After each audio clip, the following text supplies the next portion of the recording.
नमस्कार। आज पुनः एक बार आपके समक्ष प्रस्तुत हुआ हूँ मैं भोलानाथ ऑनलाइन क्लास। तो देखिए, आज आज का जो क्लास है, आज है फोर्थ सेमेस्टर का। आज फोर्थ सेमेस्टर में मैं आप लोगों से चर्चा करूँगा education in India during the pre independence period. तो देखिए, education in India during the pre independence period ये है क्या? ये एक्चुअल में है स्वतंत्रता से पहले, स्वतंत्रता से पहले की शिक्षा व्यवस्था की चर्चा करनी है हमें कि हमारा देश 15 अगस्त सन 1947 को स्वतंत्र हुआ। उसके पहले हमारे देश में शिक्षा की व्यवस्था क्या थी? उसके पहले देखिए, अगर शिक्षा व्यवस्था की हम चर्चा करें तो बड़ी लंबी शिक्षा व्यवस्था की चर्चा करनी पड़ेगी, लेकिन उस पर हम चर्चा बाद में करेंगे। ये पूछ रहा है कि जस्ट इंडिपेंडेंस से पहले, तो जस्ट इंडिपेंडेंस से पहले हमारे देश में शासन किसका था? अंग्रेजों का था। तो ये अंग्रेजी शिक्षा व्यवस्था की चर्चा करना चाह रहा है, तो हम देखिए उसी पर चर्चा करेंगे। और इससे पहले अगर हम जाएंगे तो इससे पहले प्राचीन काल में दूसरी व्यवस्था थी, फिर उसके बाद मुस्लिम काल आया, सॉरी, प्राचीन काल में वैदिक सभ्यता थी, वैदिक सभ्यता के बाद फिर बौद्ध आए, बौद्धों के बाद फिर मुस्लिम आए, मुस्लिम के बाद तब ब्रिटिशर्स आए। तो इन सबों में हम देखें तो कैसे होती है शिक्षा की व्यवस्था, वो अलग अलग थी। लेकिन यहाँ पूछ रहा है कि जस्ट प्री इंडिपेंडेंट, यहाँ जस्ट प्री इंडिपेंडेंट पूछ रहा है, तो हम स्वतंत्रता के पहले की स्थिति यहाँ दर्शित करेंगे। तो स्वतंत्रता के पहले की स्थिति क्या है? देखिए, जब हमारे यहाँ देश में अंग्रेजों का शासन लागू हुआ तो अंग्रेजों का जो शासन लागू हुआ वो हुआ चार्टर्ड एक्ट 1773 से। लेकिन जो चार्टर्ड एक्ट 1773 से लागू हुआ, ये एक्ट पहले 10-10 साल में लगाए जाते थे। 1773 में, फिर 1783 में, फिर ऐसे करके 1793, ऐसे करके 10-10 साल पर ये चार्टर्ड एक्ट लगाए जाते थे। लेकिन 1793 के बाद से ये चार्टर्ड एक्ट बढ़ा के कितने साल पे कर दिया गया? 20 साल पे। अर्थात ये चार्टर्ड एक्ट जो होते थे, ये कंपनी को चलाने के लिए इंग्लैंड के तरफ से बनाए गए क्या होते थे? नियम थे। जो कंपनी यहाँ उनकी काम करती थी अंग्रेजों की भारत में, उस कंपनी को चलाने के लिए वो चार्टर्ड एक्ट जो था, ये चार्टर्ड एक्ट जो हमने लिखा है 1813, ये चार्टर्ड एक्ट वो कंपनी को चलाने के लिए व्यवस्था थी। लेकिन धीरे धीरे ये कंपनी चूंकि व्यापार करने आई थी हमारे भारत में, और धीरे धीरे व्यापार करते करते इन्होंने क्या किया कि अपना वर्चस्व धीरे धीरे कायम करना चालू कर दिया। तो जब ये वर्चस्व अपना कायम करना चालू, उन्होंने ये समझ लिया कि यहाँ के लोग क्या हैं, अलग अलग हैं, तो इन पर हम आसानी से राज कर सकते हैं। तो वो राज करने की परंपरा जब यहाँ इनमें विकसित हुई, तो इन्होंने कंपनी के माध्यम से जो क्षेत्र कवर कर रखे थे या जिन क्षेत्रों पे शासन कर रहे थे, उस क्षेत्रों में थोड़ा सा विरोध की भावना उत्पन्न हुई कि आप लोग हमारे यहाँ आके रह रहे हैं और ये यहाँ के लोगों के लिए शिक्षा उच्छा की व्यवस्था नहीं की जा रही है। तो सर्वप्रथम शिक्षा पर कॉन्सेंट्रेटेड जो एक्ट था वो 1813 था। अर्थात 1813 का जो चार्टर्ड एक्ट बना, उसमें सर्वप्रथम शिक्षा पे चर्चा की गई अंग्रेजों के द्वारा। तो ये जो 1813 का चार्टर्ड एक्ट था, वो कहता क्या था? ये कहता था कि हमारे देश में यदि आप कंपनी चला रहे हैं, चार्टर्ड एक्ट में ये लिखा गया कि यदि भारत में इंग्लैंड अपनी कंपनी के माध्यम से सेवा दे रहा है, तो इस कंपनी का दायित्व तो बनता है कि वहाँ के लोगों का मेडिकल और उनके शिक्षा की व्यवस्था वो करे। तब मजबूरी में, शिक्षा से नहीं, मजबूरी में चार्टर्ड एक्ट में शिक्षा की व्यवस्था लागू की गई। और पहली बार 1813 में शिक्षा व्यवस्था लागू की गई चार्टर्ड एक्ट में। इससे पहले कि जितने भी चार्टर्ड एक्ट आए, उसमें किसी में इसकी चर्चा नहीं की गई थी। तो 1813 में जब चर्चा हुई सबसे पहले शिक्षा की, तो उसमें चर्चा क्या हुई? उसमें चर्चा हुई 1813 के आज्ञा पत्र की, या चार्टर्ड एक्ट 1813 की, जिसमें एक सेक्शन था 43। ये सेक्शन 43 क्या था? सेक्शन 43 में 3 बातें थी कि कंपनी किस साहित्य को बढ़ावा देगी। देखिए, ये सेक्शन 3 में 3 बातें थी कि कंपनी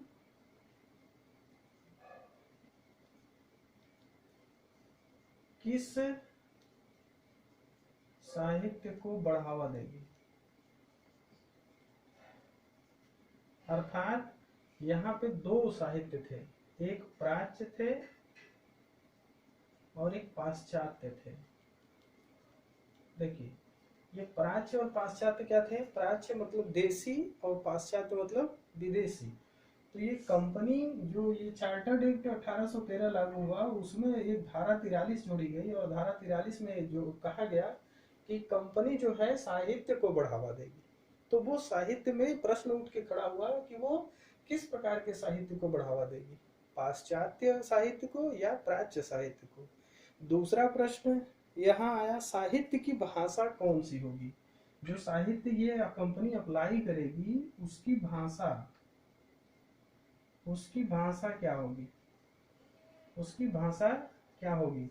वो इंग्लिश होगी, हिंदी होगी, उर्दू होगी, अरबी होगी, क्या होगी? तो ये जो साहित्य अप्लाई होगा वो साहित्य की भाषा क्या होगी? और तीसरा था, किन विज्ञानों का प्रसार, किस प्रकार के विज्ञान का प्रसार करने की बात कही जा रही है। यहाँ किस प्रकार के विज्ञान का प्रसार किया जाएगा। अर्थात देखिए, यहाँ पे तीन बातें मुख्य रूप से कही गई कि कंपनी क्या करेगा, साहित्य को बढ़ावा देगी, लेकिन वो किस प्रकार के साहित्य को बढ़ावा देगी, प्राच्य को देगी कि पाश्चात्य को, पहला प्रश्न खड़ा हुआ। दूसरा, जो साहित्य यूज होगा, जो साहित्य को बढ़ावा दिया जाएगा, वो साहित्य होगा कौन, अंग्रेजी होगा कि हिंदी होगा कि अरबी होगा कि उर्दू होगा। और फिर तीसरा है कि किस प्रकार के विज्ञान का प्रसार किया जाएगा, वो विज्ञान क्या भारतीयों के लिए हितकर होगा अथवा नहीं। ये सेक्शन 43 यहीं से विवाद का प्रश्न खड़ा होता है। अब इसके बाद आता है बारी किसके, प्राच्य। अब यहाँ जो प्राच्य और पाश्चात्य है, तो ये प्राच्य तथा पाश्चात्यवादियों में कंट्रोवर्सी हो गई है। और वो कंट्रोवर्सी का क्या कारण था? देखिए, दरअसल शिक्षा व्यवस्था जो की गई 1813 के चार्टर्ड एक्ट में, वो 1813 के चार्टर्ड एक्ट में जो व्यवस्था की गई, वो उसमें शिक्षा पे खर्च करने के लिए 1 लाख रुपए दिए गए। कितने दिए गए? 1 लाख रुपए। ये 1 लाख रुपए जो शिक्षा व्यवस्था पर खर्च करने के लिए दिए गए, अब प्रश्न ये उठता है कि इस पैसे को कैसे खर्च किया जाएगा। सबसे बड़ा जो कंट्रोवर्सी का मुद्दा था पाश्चात्य और प्राच्यवादियों में, वो जो प्राच्यवादी थे वो चाहते थे कि इसका मैक्सिमम हिस्सा हम प्राच्य मतलब देसी भाषाओं पे खर्च हो, जबकि पाश्चात्यवादी चूंकि उनका शासन था तो वो चाहते थे कि मोस्टली इसका हिस्सा क्या हो, हम लोगों पे खर्च हो। तो इस प्रकार से ये कंट्रोवर्सी का कारण बना। और इसमें कंट्रोवर्सी के लिए क्या क्या है, देखिए कंट्रोवर्सी में हम दिखाते हैं कि क्या क्या है इसमें। 1 लाख रुपए का व्यय किस प्रकार किया जाए। जो कंट्रोवर्सी थी उसमें यह दिखाया गया कि जो 1 लाख रुपए है उसका व्यय किस प्रकार किया जाए। और दूसरा इसमें दिखाया गया कि भारतीय विद्वान के अंतर्गत किन किन विद्वानों को रखा जाएगा। दूसरा कंट्रोवर्सी आ गया भारतीय विद्वानों को लेकर,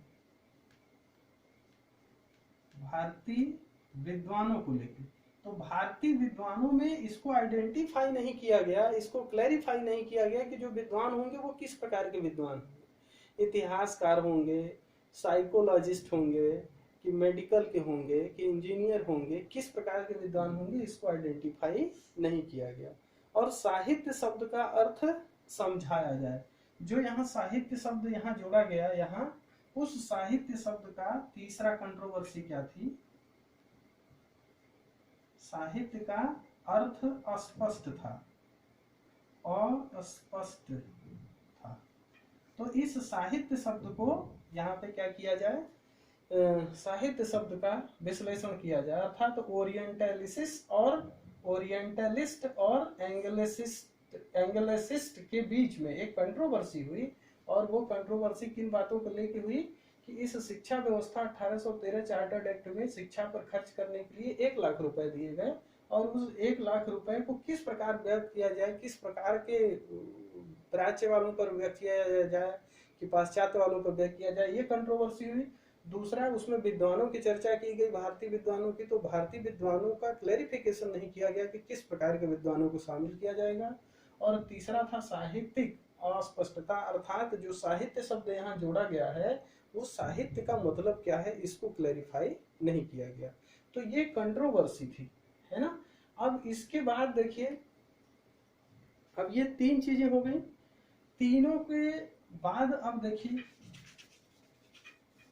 एक चौथा, अब जब ये कंट्रोवर्सी इतनी हो गई इसमें कि ये कंट्रोवर्सी निरंतर 1813 से लेके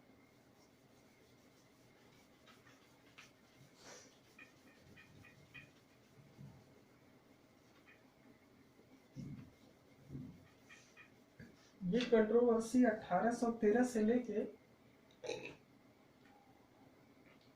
1813 से लेके ये 1835 तक, 1835 या इसे कह ले 33 तक, चूंकि चार्टर्ड एक्ट 33 में जारी हुआ, तो यहाँ क्या हुआ 33 तक चलता रहा और ये पाश्चात्य और प्राच्यवादियों का जो विवाद था वो सुलझ नहीं पाया।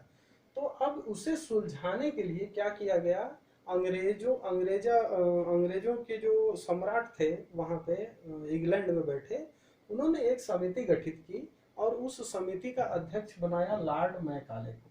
किसको बनाया, लॉर्ड मैकाले को।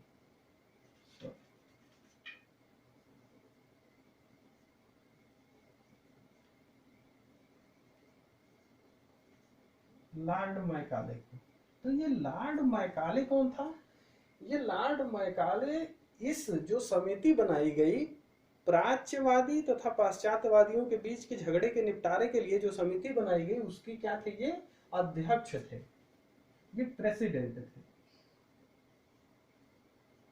और ये अध्यक्ष बन के जब भारत आया तब इसने क्या किया कि अब इसने अपना ये मैकाले मिनट्स दिया।